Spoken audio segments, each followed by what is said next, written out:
Welcome to the Black Belt Business Podcast. I am Matthew Brenner today. You're going to like this episode because you're going to hear from my brother, Solomon Brenner, the founder of Action Karate. I think a lot of times people will ask me, they think I founded it. I'm like, no. My brother and his partner. I joined on as a teenager. But if you are wondering how the economic climate might affect the martial arts industry, if you want to know, to me, this is like being a fly on the wall for the conversations that you and I would have anyway when we're having pizza dinner, or we're just hanging out. So if you're a martial arts school owner and you either have multiple locations or you want to grow the one school you have, this is going to be kind of, I think, good to listen to. We're going to talk about micro, we're going to talk about macro within the school. We're also going to talk about organic marketing and why that's so important, because I know some of our schools we shut off ads for, where we're not paying for any ads whatsoever anymore.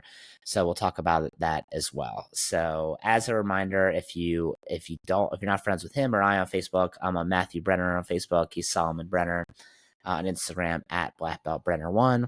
You don't use Instagram as much though, so Facebook's probably the best place to find you, or maybe TikTok. But for me, asking you what your TikTok name is, you probably don't even know.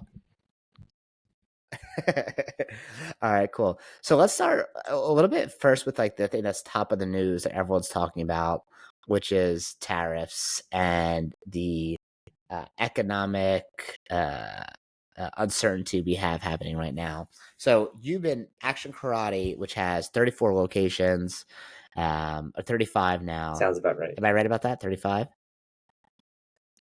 So it's hard. It's hard to keep track. I don't count any rec centers, and sometimes we're starting out like in a church or a rec center until they get like a full-time building. I don't count it. I feel that's not like we're like morons where we can't count numbers, but that's, I think, the difference.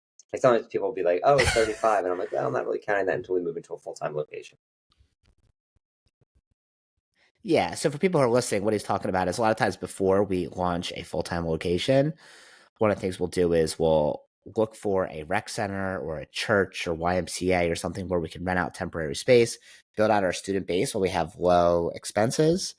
And then when we have recurring revenue coming in with a student base of between 50 and 100, then we'll move it to a permanent spot. Or sometimes a permanent spot just needs like a build out and it takes forever and costs lots of money, and we can't use the spot in the meantime. So instead of waiting, we'll just build up a student base and move in there so we have revenue coming in. So we don't, if it's like a temporary spot, a lot of times it sounds like you won't even count that really until it's like a permanent resident. Yes, sir. That's how I count it. Like and we're trying to get away from even doing like church locations. I think we can do churches or synagogues or whatever we've done in the past, or rec centers. I think moving forward, we're going to do like very small pop-up spaces. I think we've figured out how to rent, 1,200, 1,600, 1,800 square feet relatively inexpensively. And I think it's a better setup than, the other rec center type things we've done in the past. I think it's like, it feels more permanent to the person walking in. If you can find a pretty much a vanilla shell, it's not that hard to put like some pictures up on the wall, lay down some mats, which we would do anyway, put some chairs in there. And, if we don't have to do like any real flooring or bathroom build out or lighting and, just flip on the lights and turn on the air, it has to be perfect. Everybody, we tell people it's our pop-up location so they know. But like a lot of times when it's in a church or a synagogue, there's all these restrictions. Like, can't have class today. It's Good Friday. There's always some reason that it just makes it more challenging. You can only have it 3 days a week. And we wind up making pretty big donations where we're spending almost the same as rent anyway. Like it's definitely a savings, but not a giant savings sometimes. And it's just sometimes easier if somebody has some empty space in a shopping center and they can come watch classes at one of our other schools to show that we're going to bring tons of people to their shopping center and it's going to generate like business for all their other businesses. They like us anyway. And it seems to be, I think, a better fit. How do you find that? Probably 4 different ways. Look on LoopNet, look on Crexy, go through realtors, go to the neighborhood, walk in and out of every realtor's office, go to, drive around shopping centers, call them all of that to find like the ideal situation. I think it's easiest to just go visit all the shopping centers, like look in the windows and see the ones that are like, oh, we could just lay down mats here and get started. And maybe we'll do like a 2 or 3 year lease with no personal guarantee. So it's really like a month-to-month lease to us. So if something goes south, then it's fine. But I guess the only extra expense we have that we wouldn't have in a church is we would put up signage, which might cost 10 grand. But we figure we could take that sign with us. And certainly, I think there's a different, when you walk into a church for a rec program, it's a different feeling than when you walk into, you're in a shopping center where it looks more permanent. So. Yeah. Yeah, great point. And I think pop-up spaces wasn't really a thing like 10 years ago.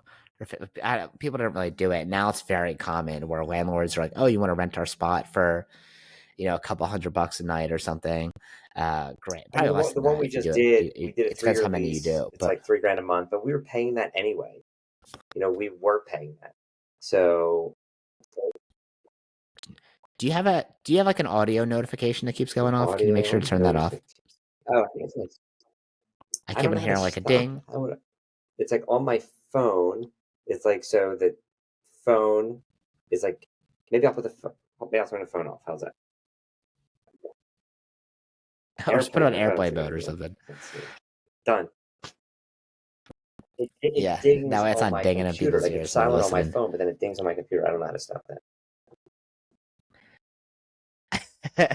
All right. Yeah, that's like an iMessage notification. Anyway, so let's say you go to shopping centers, you want to start your school, you find an empty space. Like, all right, cool, this could work for me. You just call the landlord, or you just call whatever number, whoever's in charge of the shopping center. I prefer and how do you negotiate? Use our own realtor because he's been with us for a long time, so he understands like what I'm going to ask for, and he understands and it also puts a barrier between us.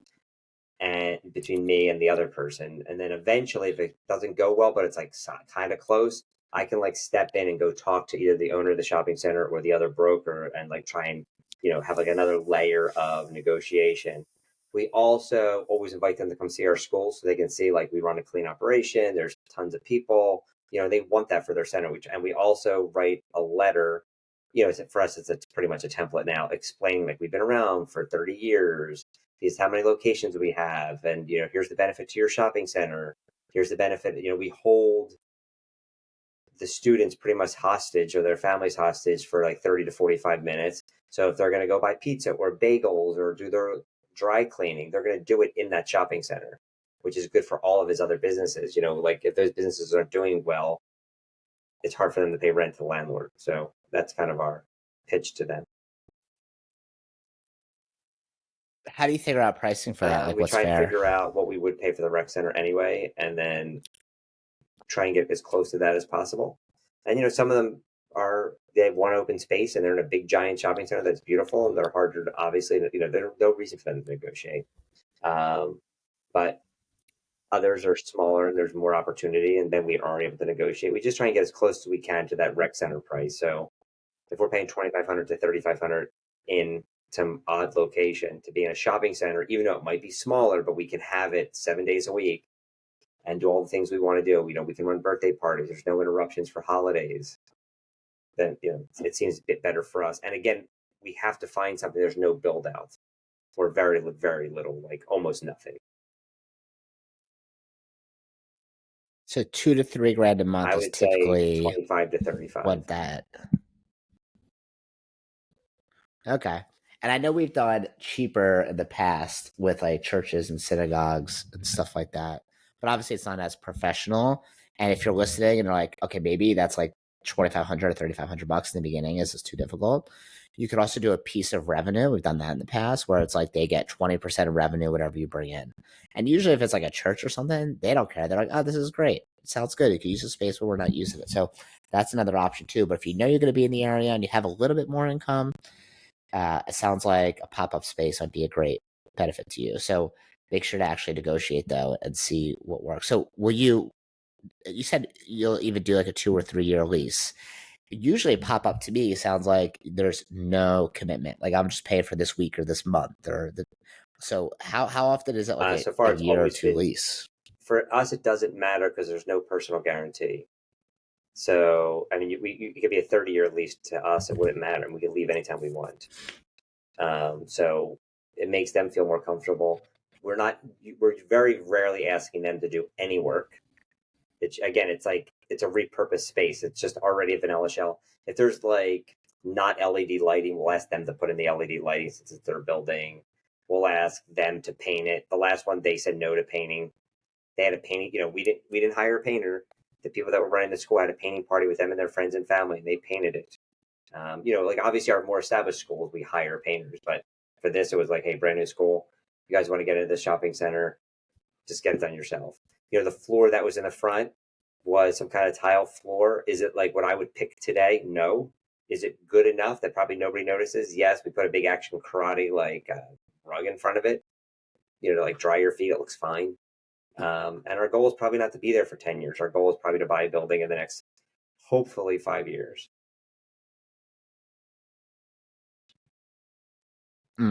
So after you rent for like, let's say 6 months or a year and a half, you're just constantly looking for another location in the meantime. But you just know that you want to be in that demographic. And if we wind up staying there for 3 to 5 years, that's also fine. Like the rent is okay. That it's in a beautiful shopping center. It's fine. But yes, we're always looking for the next thing. I think we have in our lease that like when something else comes up in that shopping center, we have like the first right to go, use, the first right to rent it, which probably means nothing to anybody got the first right to rent it. But at least they'll call us and let us know like, hey, this guy's moving out if you need more space. But we're always looking ideally to buy, but we're always looking to rent. It's fine. So I know build outs can really vary in pricing, but maybe for someone who's never done it before, I know we've had lots of bills come up recently where, I'm a partner in one of the buildings or two of the buildings. You have much more than that, obviously. So what do build outs look like price wise? And how do you figure out how much lately, it costs? 150 to 200 is probably the average. And that is pretty much the karate school doing the build out, not us as the owner of the building. And then sometimes us as the owner of the building, I would say almost all the time, there's stuff that we're going to do to kind of get it ready for them a little bit. Like the one we just raised the roof and put new windows and all this other stuff. And I think that was like probably another 200. Besides the karate school paying like their 125 to 150, I think they'll be into it for. But it's for us, it's a whole different thing. It's not the karate school. We're buying a building. We're investing in real estate. We are the other one that we just did just to demo it. I think was 28,000. Plus we had to get it rezoned, which is not a lot, like $3,000 or $4,000, but it still took 6 months and deal with lawyers and showing up the hearings and all this other stuff. So we did that. So I mean, it's always something, but hopefully long term it works out. Yeah, for those people who don't know, like sometimes we rent if we can't purchase a building. Like sometimes it's a downtown city location and there's just no availability.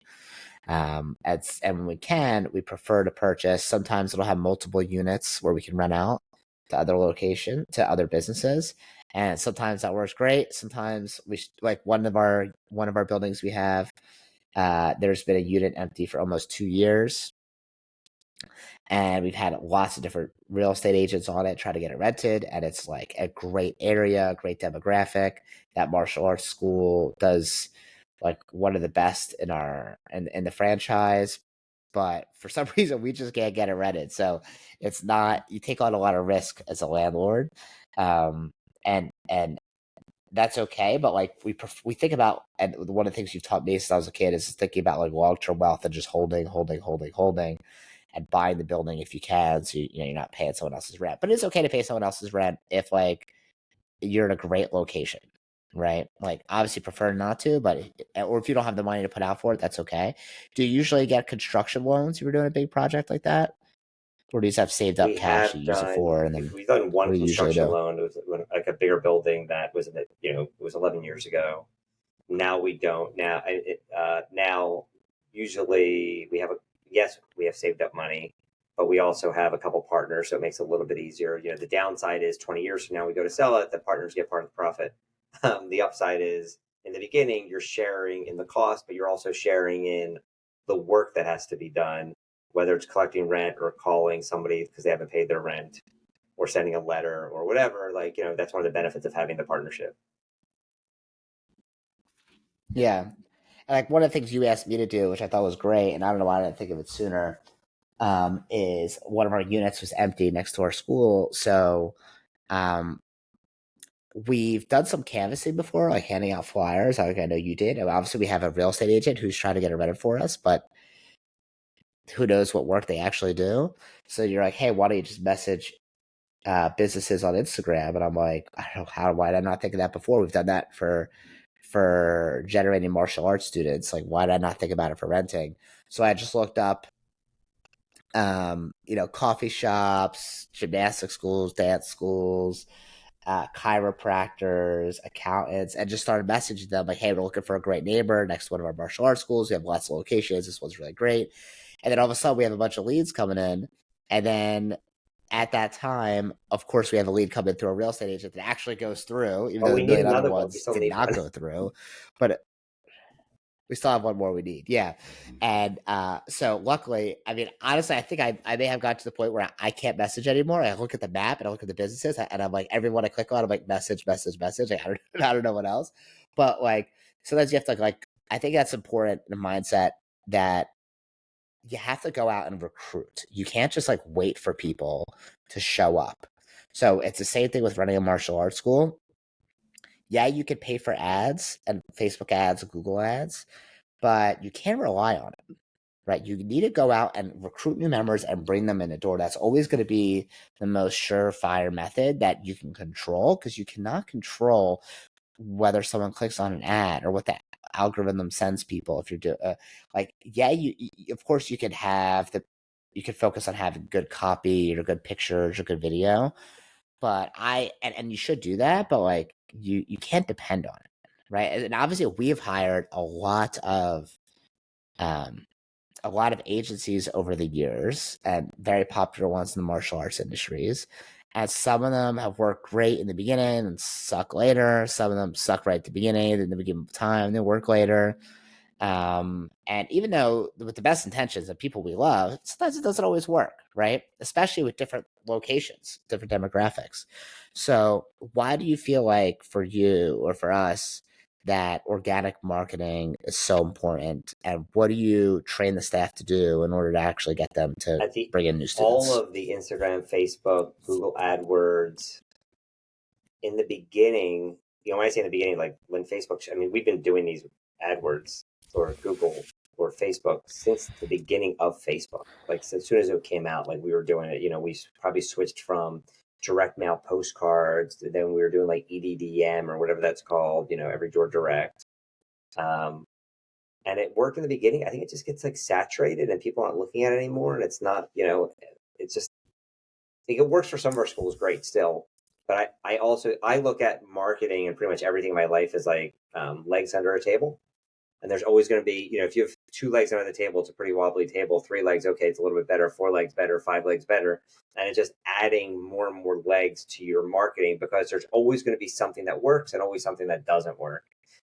Wrigley, as in Wrigley gum, he was famous for saying that he knew for a fact 50% of his marketing worked. The problem is he didn't know what 50%. We're a little bit better now because there's way more tracking tools, but we do all this stuff just community-based. Back in the day they called it guerrilla marketing. Like I remember reading the book called Guerrilla Marketing, and that was like a big deal. And it's just grassroots marketing. It's like being out there, face to face with people, meeting people. And people need human connection. So going out and meeting people makes a big difference. And, doing the stuff that you teach with the like daycare center programs and the school programs, sometimes people ask me, like in other industries, oh, like how do you market? Like what's the deal? And, it's always the same thing. You create your avatar, you figure out who you want. For us, it's kids 3 to 12, let's say. Okay, where are those, who else has those people already? And then create relationships with those organizations or people. For us, it's daycare centers and schools. Do we do other things? Of course. Do we invite the, I don't know, Boy Scouts and Girl Scouts to come to our school? Yes. Do we do tons of table events? Yes. All of it matters. But where are they? The easiest way is they're all sitting in classrooms all day. If we could just go to those schools, that's where they are, and talk to them and invite them and share the benefits of martial arts and hopefully excite them enough they go home and tell their parents with all the, the systems that you teach. And how do you think it affects your team when you teach them, or we teach them how to recruit new students? Like, how do you think it affects the I guess like the motivation for them to because if you, let's say you have a team that runs a school and you're like, hey, we're running a Facebook ad, they just sit there and wait for leads to come in. But this is like, okay, they have to be active and go do stuff. So how do you think it actually impacts the team that they have to go out and recruit and grab people and bring them in versus them just sitting down and waiting for a lead to certainly show I up on their think phone? everybody would prefer to run an ad in a local newspaper or send some postcards or put it on Facebook or whatever, and people just magically show up. That would be the ideal world. So that's, oh my goodness. That would not, however, not the ideal. That's not really what truly happens for any of us. And you're asking like how the team reacts to it or whatever, how they feel about it. It depends on how they do. If they actually follow the scripts and do all the right things, I think they feel pretty empowered and they love doing it.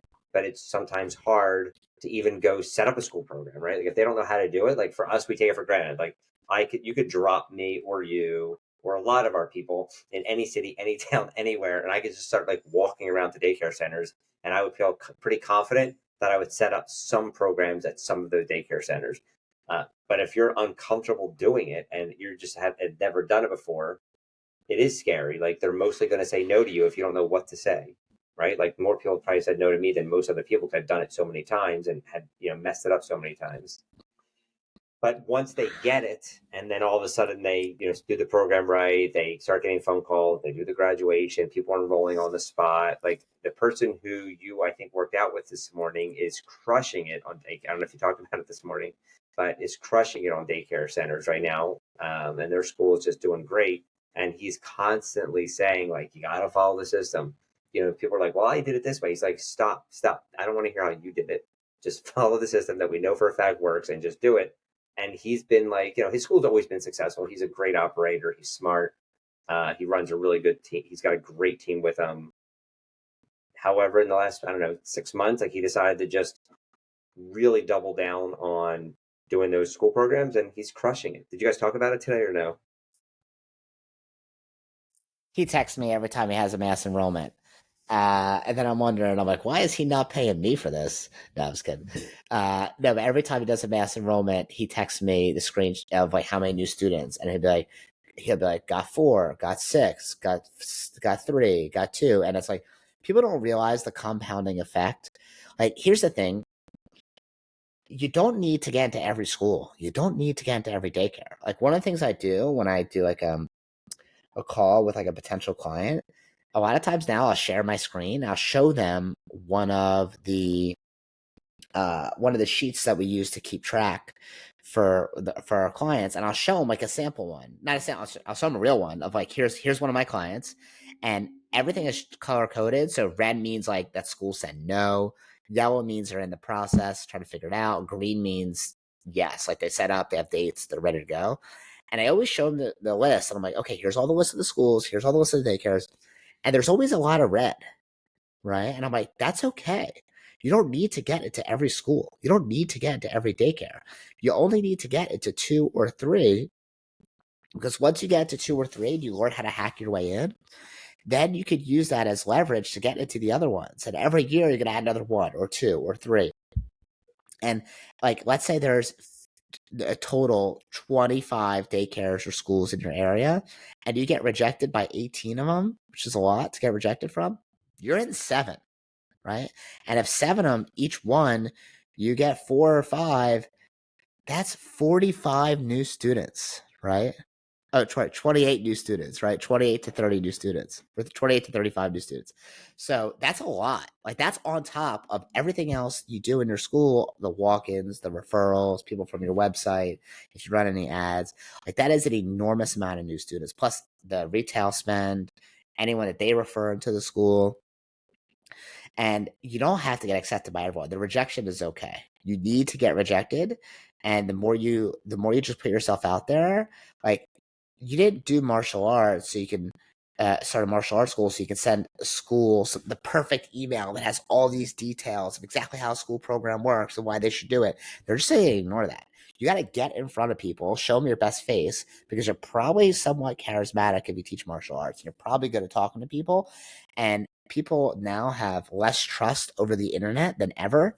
So I've heard people say it's kind of like a trust recession, where because everyone's like an expert online, you don't really trust anyone besides you. I think you have more trust in TikTok than anyone I I'm like, know. oh, If you see a TikTok video, you're like, oh, this must be fact.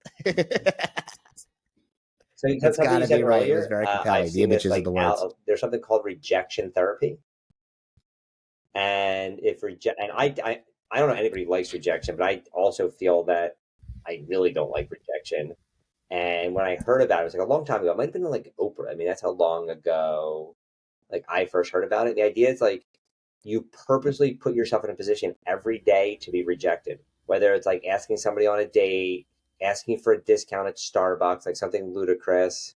Like every day you put yourself in a position to be rejected, and eventually you realize that those rejections are completely meaningless. Okay, so the Starbucks person said you can't have a discount on your coffee. Okay, so what? Like, it doesn't matter. You're just moving on to the next thing. And then once you develop, you, I think Scott Galloway, one of my favorite podcast hosts, besides you, of course, uh, he talked about. He says that if you Scott's see great. any guy with a really beautiful woman, you know that he's gone through a lot of rejection to get her. And he said it's the same thing in business. He said if you see anybody that's like very successful in business, you know that person is okay with rejection because business is nothing but constant problem solving and lots of rejection. But you just have to keep getting past, you have to just keep going is the idea. It's just the never stopping is what fixes it all. So I think rejection therapy is like an interesting way to like help yourself get past it and doing these daycare programs. Certainly you're going to be rejected, but remember, they're only saying no for right now, right? Like how many people have you met that said like, I asked my wife on a date 10 times. I asked her to marry me 17 times. And then she finally said yes. They're like the most happily married people ever, or, like dating super happy or whatever. It's the same thing. Like plenty of daycare centers have said no to us. And then we go back the next year and now they heard about us, like you said, from the other program, or now it's a new person working there or whatever. And now they say yes. It's just no for right this second. It doesn't mean no forever. Yeah. And if you have the right system, I mean, you could do it two different ways, right? You could do it on your own. And so some people are really smart and they'll go through the trial and error to figure it out. Or obviously you can get help, which is what we do, which is like, okay, I'll give you exactly the script, who to talk to, what to say, the emails to send, and even examples like I give all my clients video examples of failures of ones where I called and they said no and I tried to get past the objections. It didn't work. And I give them examples of success. So they see like, oh, here's how I got past this objection. Here's how we actually set it up. And here's how it worked. And here's the actual enrollments that we got out of it. So not just we set up a daycare program or set up a school program. I mean, that's cool. I mean, a lot of martial arts schools will do a gym teacher for a day or go to a daycare or something, but they don't actually know how to convert them into new students. And there's three pillars there's three dominoes that need to happen. First domino is to hack your way in. Like you got to like know how to actually get them to accept you. And usually if you just go talk to someone at the front desk, they're going to put up like a wall immediately and not even let you like talk to them if you don't say the right words. So like how to actually hack your way in is the first domino. The second domino needs to fall is creating a great program so those kids actually show up to your martial arts school.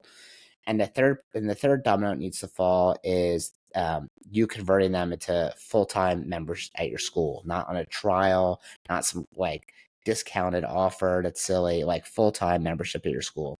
And when I bring on new clients, they're usually bad or not bad. They're just like they don't have experience or have trouble with one or two of those. They might be great at hacking their way in, but they have trouble getting people to show up to the school. They have trouble enrolling people. Or they're great at enrolling people, but they don't have enough people show up. So those are the three dominoes that we look to fix. And if you want a system to be able to make this work right away, so you don't have to figure out on your own and miss out on tens of thousands of dollars every month and you're not doing this in recurring income, you can reach out to me on Instagram at blackbeltbrenner1, or you can send me an email, matthew@wdojo.com, or reach out to me on Facebook.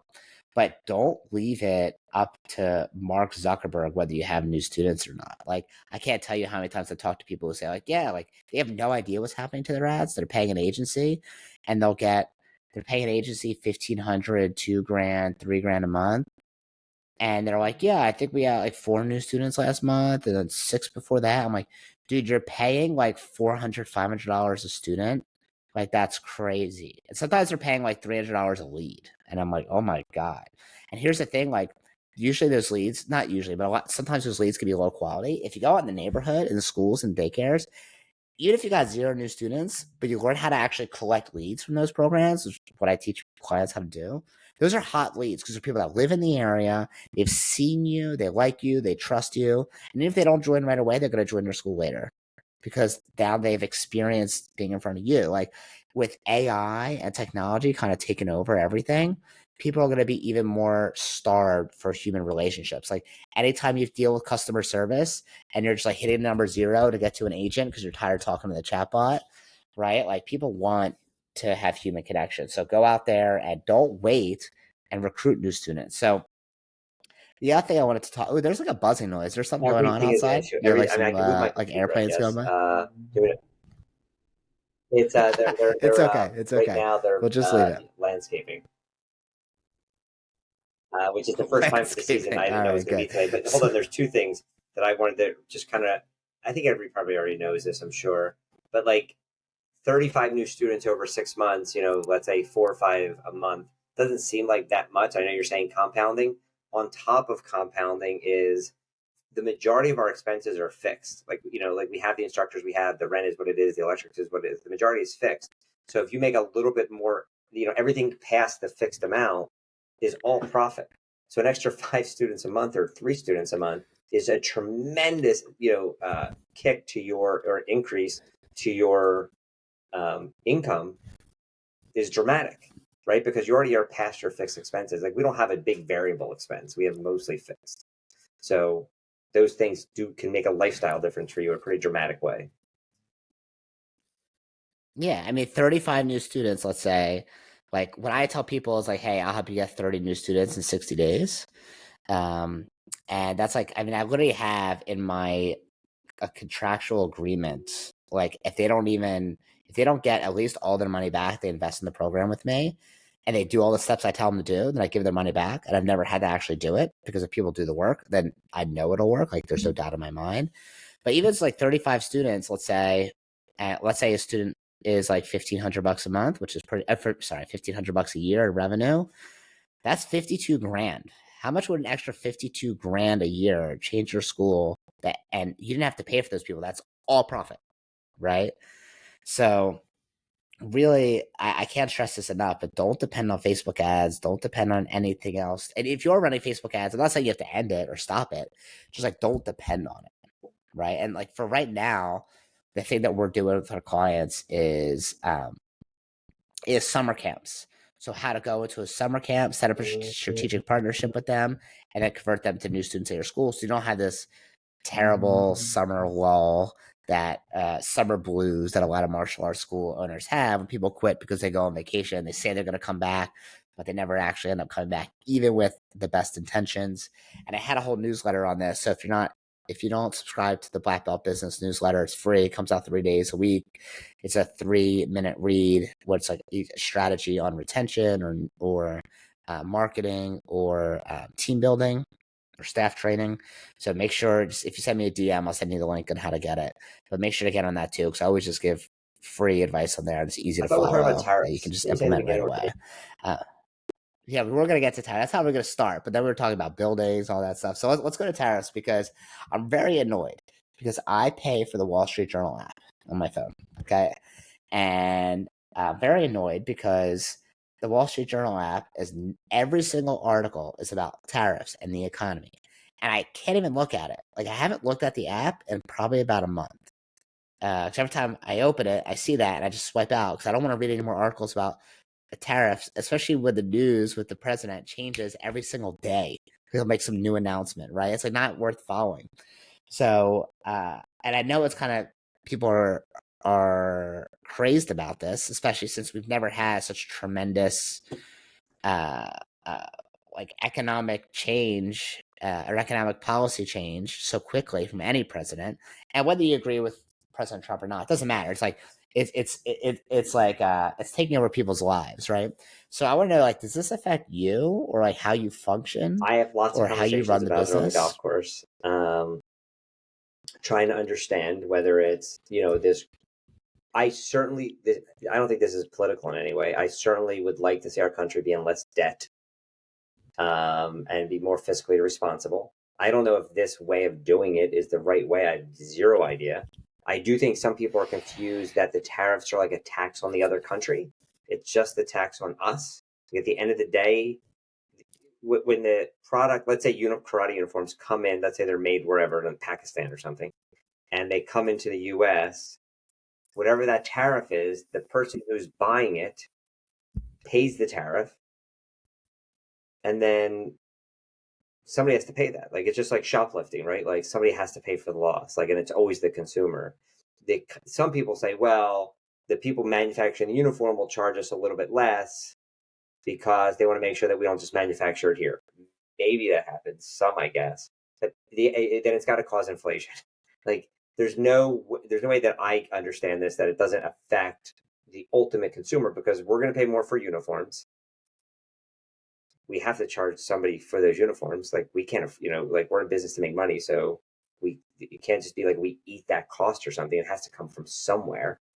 So that worries me. Personally, when my retirement accounts and savings go down by 20%, I don't like it. I don't like to look at it. I'm not overly like my life hasn't changed any, other than me not liking that. My bigger worry is everything is done emotionally, right? Like, every sale, everybody does everything on an emotional level. Everybody thinks they're logical, but they're not.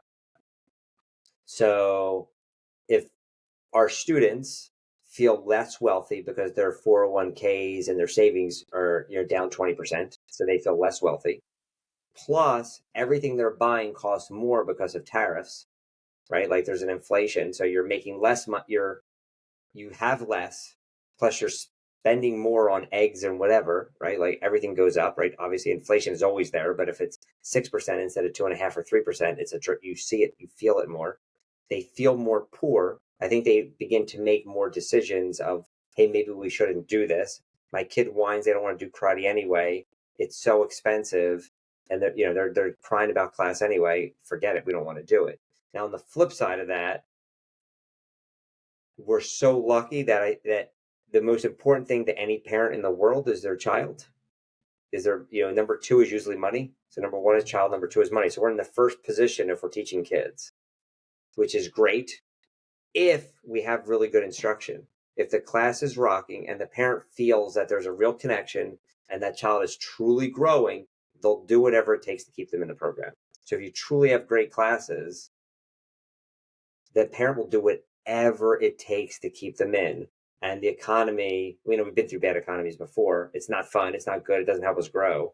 But if we have good enough classes, so for us, we're always, but now like a little bit more, making sure that our classes are really strong, talking to all of our instructors to make sure that, really good connection, really good progress, everybody's growing, and they're pointing it out to the parents. And I think if they see that, could our schools decline a little bit? Of course, but it won't be a disaster. It'll be just, and then we'll also work a little bit harder, right? We'll do more school programs, we'll do more marketing, we'll do more whatever. So it'll be okay. So it'll be harder work. So certainly this turmoil is not good for us, I think, short term. I'm hoping that it's good for the country long term, which anything good for the country long term would be good for us long term.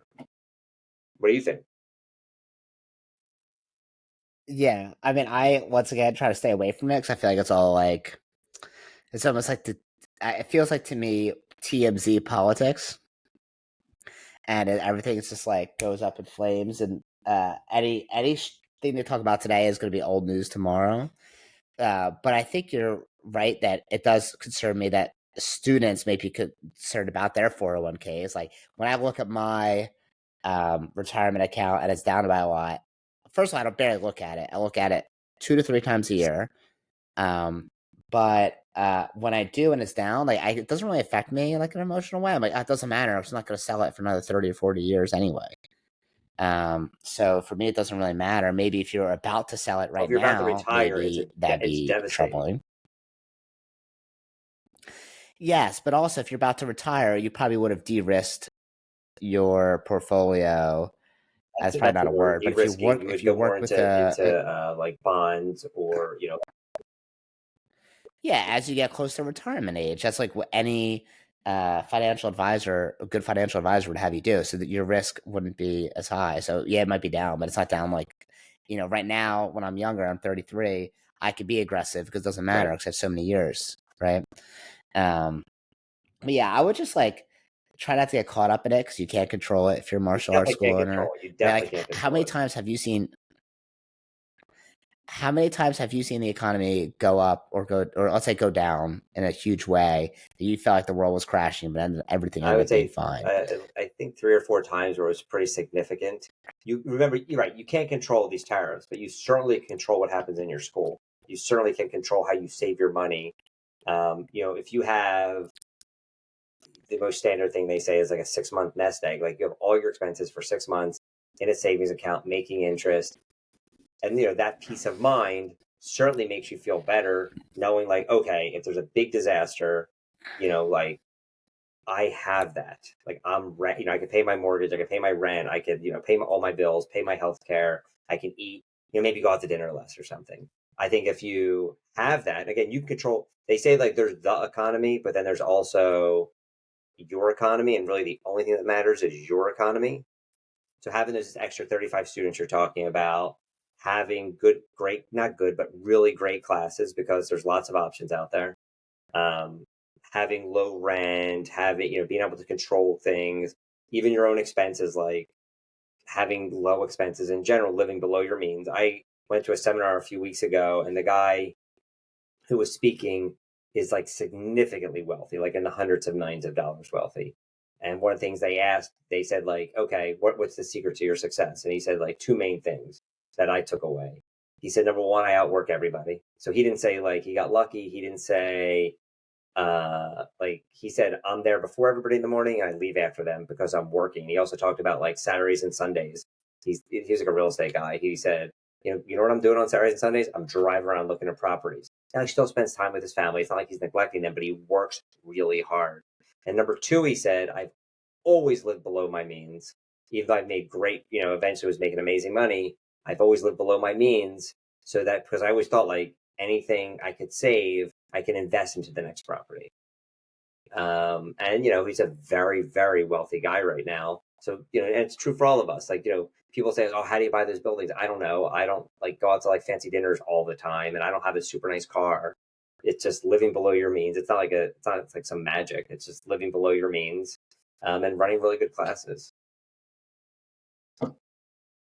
Well, thank you so much for coming on here. Is there anything else you want to add, or anything else you feel like martial arts school owners want to know? In terms of what to expect with the economy, maybe it could be like an economy Nostradamus. You know what's going to happen, or just ignore it, keep your head I down, and go get think more students. only you can't control again those tariffs, but you can control your own economy. Just make sure your own economy is solid. Make sure you have your retirement account. Make sure you have your saving stuff. I think the most famous person is like Dave Ramsey. And you don't have to agree with everybody says. Like for me, I think Dave Ramsey, most of the stuff he says is completely, on point and correct. Rich dad, poor dad type stuff. If you have your own house in order, I think I saw like to put it in perspective, like the stock market goes like, like this, right? But whenever it's here, it seems like the most awful thing. But it's always kind of going up. But it's when you're at the down part of the up, it still feels awful.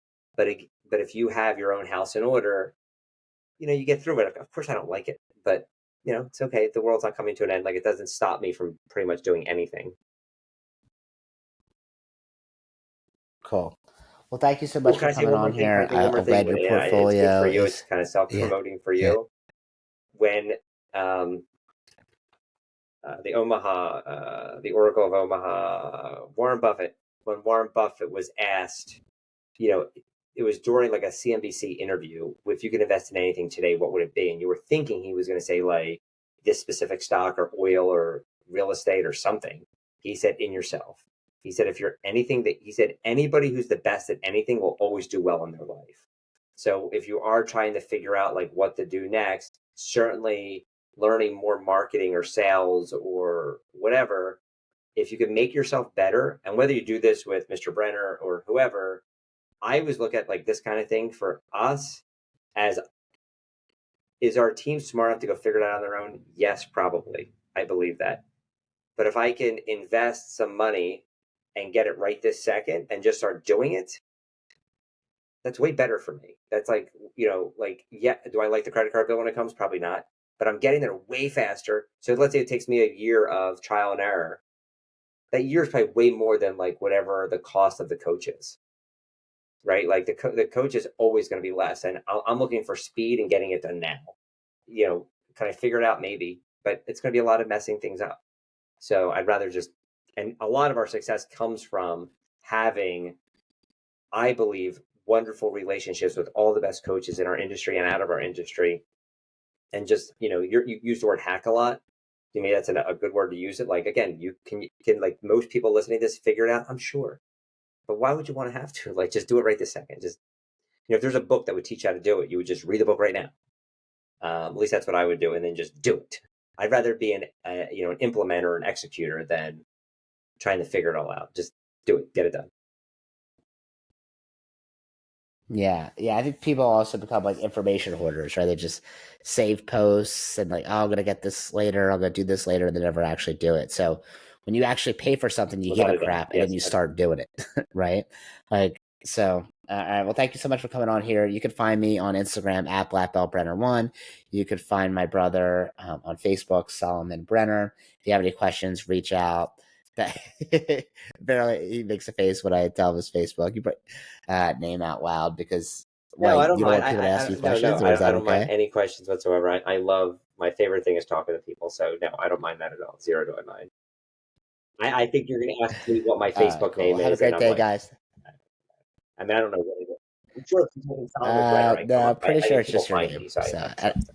And my name is unique. Well, your portfolio being down doesn't affect you buying pizza tonight, does it? It does not affect me buying pizza at all. But I will not be getting like extra cheese or anything. So sorry. Thanks, Harris, for that. Damn it! I wanted mushrooms. All right. All right. Bye, guys. Thanks for listening.